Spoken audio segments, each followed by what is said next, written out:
Welcome back to my channel. అందరూ ఎలా ఉన్నారు? నేనైతే చాలా బాగున్నాను. మీ అందరూ కూడా బాగుండాలని కోరుకుంటాను.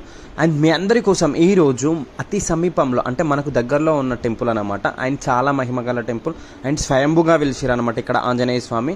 ఆ టెంపుల్కి అయితే వచ్చేసినాను నేను. అసలు ఇన్ని రోజులు ఎలా మిస్ అయ్యిందా అనుకున్నాను ఈ టెంపుల్, బట్ ఈ రోజు అయితే కుదిరింది. అండ్ మనకి భువనగిరిలో చాలా అతి సమీపంలో దగ్గరలో ఉంటుందన్నమాట. అండ్ మనకి ఈ టెంపుల్ లొకేషన్ కూడా చాలా ఈజీగా ఐడెంటిఫై చేయొచ్చు, ఎందుకంటే రోడ్డు పక్కనే ఉంటుంది కాబట్టి. అండ్ ఈ టెంపుల్ ఎక్కడో కాదండి, మన భువనగిరిలో మాసుకుంట గ్రామంలో అయితే ఉంది. అండ్ ఇక్కడ ప్రతి కోరిక కూడా నెరవేరుతుందని చెప్పేసి అయితే భక్తుల నమ్మకం. స్వామివారికి ప్రతి మంగళవారం అండ్ శనివారం మాత్రం ఇక్కడ భారీ ఎత్తున ప్రజలైతే వస్తూ ఉంటారు. దేవుణ్ణి దర్శించుకుంటూ వాళ్ళ కోరికలు అయితే దేవునికి చెప్పుకుంటారనమాట. అండ్ ఇక్కడ ఫస్ట్ ఆఫ్ ఆల్ మనకైతే నవగ్రహాలు అయితే ఉంటాయి. ఇక్కడ ఎవ్రీ ట్యూస్డే అండ్ సాటర్డే నవగ్రహాల పూజన అయితే జరుగుతూ ఉంటుంది. మనకు ఎటువంటి దోషాలు ఉన్నా సరే, ఏమైనా పూజలు నిర్వహించుకోవాలన్నా కానీ ఇక్కడ పంతుల వాళ్ళని కాంటాక్ట్ అయితే మాత్రం మనకైతే ఆ డీటెయిల్స్ అన్నీ చెప్పేస్తారు. అండ్ నవగ్రహ పూజ కూడా మనమైతే ఇక్కడ చేయించుకోవచ్చు. అండ్ ఇక్కడ ఓన్లీ నవగ్రహాలే కాదు, ఆంజనేయ స్వామి, శివాలయం, మరియు Rajarajeshwari Devi temple and Dattatreya Swamy temple, ఇలా చాలా టెంపుల్స్ అయితే ఉన్నాయి.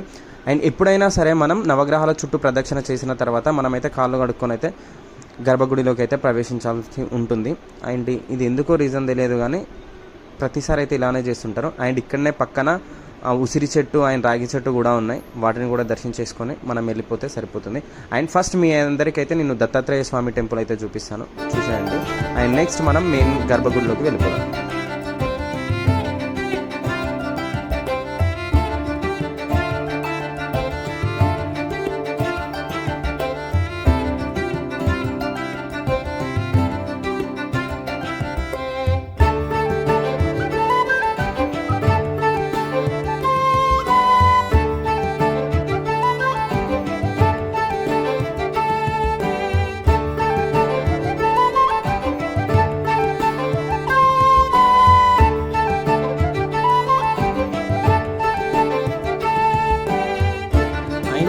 శివాలయంలో మాత్రం మనమే అభిషేకం అయితే చేసుకోవచ్చు అనమాట. వచ్చిన భక్తులు అందరూ కూడా ఫ్రీగా అభిషేకం అయితే చేసుకోవచ్చు. అక్కడ వాటర్ కూడా ప్రొవైడ్ చేస్తూ ఉంటారు మనకి. అండ్ మనమే స్వహస్తాలతోటి స్వామివారికి అభిషేకం చేసినట్టు ఉంటుంది. అండ్ నేను ఇన్ని దేవాలయాలు వెళ్ళినాను కానీ ఎక్కడ కూడా భక్తులు అయితే ఇలా చేయలేదు. అండ్ ఈ టెంపుల్లో స్పెషాలిటీ ఏంటంటే నేనైతే ఇదే అని చెప్పేసాను.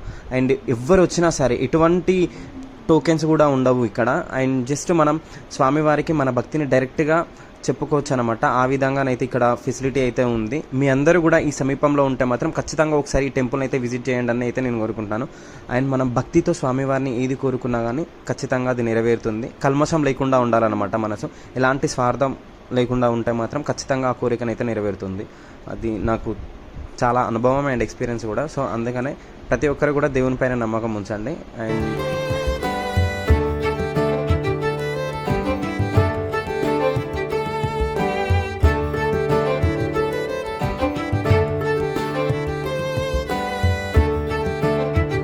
శివాలయం పక్కనే మనకైతే రాజరాజేశ్వరి అమ్మవారు ఉంటారు. అండ్ అమ్మవారిని కూడా దర్శించుకోవచ్చు.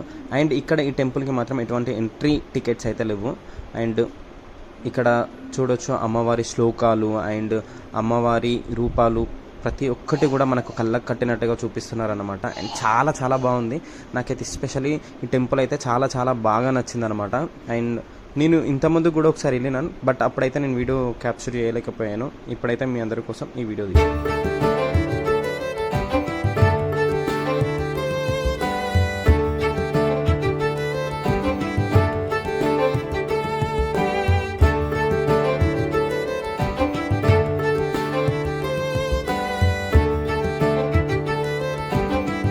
ఇక్కడ మనకు ప్రధాన ఆలయం వచ్చేసి మాత్రం ఆంజనేయ స్వామి అనమాట. అండ్ నేను వాళ్ళని పర్మిషన్ అడిగి తీసినాను ఈ వీడియో కూడా. అండ్ స్వామివారు కూడా స్వయంభుగా ఒక రాతి మీద వెలిసినారనమాట. చాలా బాగుంటారు. అండ్ చూస్తుంటే రెండు కళ్ళు కూడా చాలా లేదు. అండ్ గర్భగుడిలోనే స్వామివారి పైన మనకైతే సీతారాముల విగ్రహాలు కూడా ఉన్నాయి. చాలా బాగున్నాయి. అండ్ ప్రతి ఒక్కరు కూడా ఈ గదను అయితే దర్శనం చేసుకోండి. అండ్ పంతులు గారు ఆఫ్టర్ దర్శనం తర్వాత మనకైతే ఈ గదతోటి బాదుతాడనమాట. ఎలాంటి భయం ఉన్నా సరే, మన లోపల ఏమైనా పిరికితనం ఉన్నా సరే ఆ గదతో మనల్ని బాధడం ద్వారా మనకైతే అవన్నీ పటాపంచలై దూరం అయిపోతాయని చెప్పేసి భక్తుల యొక్క నమ్మకం.